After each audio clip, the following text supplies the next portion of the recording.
All right, guys, I'm here with Lance, and he's got a project here called the Magic Sandbox. He's going to tell us a little bit about it. Lance, what is this, and how did you get into it?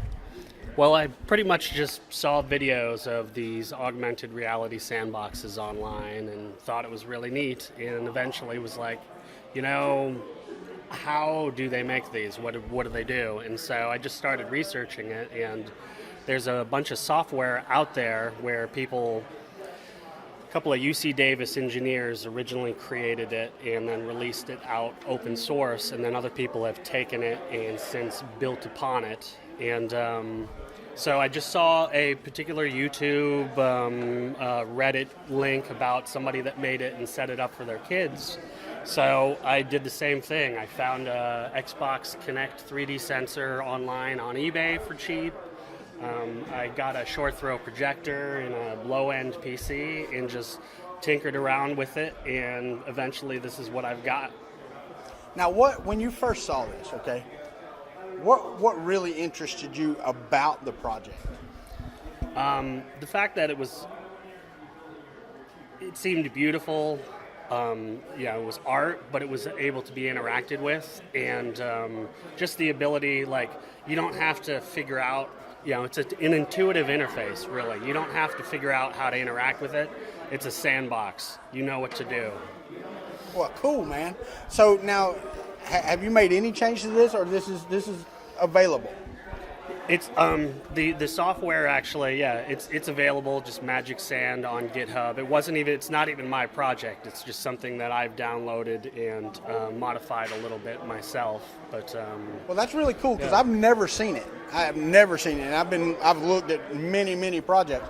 So I mean, it's not that widely known, I wouldn't think. I've never seen one of these even in a museum. So this is really cool. Now, you said a short throw projector, and I think that's because your box is as big as it is? Yes. Okay, so for a smaller box, you could probably do a smaller projector. Now, I talked to you earlier, and you said that they have a little higher-end ones that take a little higher-end PC. What are those like? I mean, what do you got at it? Because I see fish swimming, and what is that, sheep walking around, or is that penguins, or what is that? It's a rabbit, although I kind of like listening to, it's a land creature. I got Everybody's got a different idea of what it is. But Okay.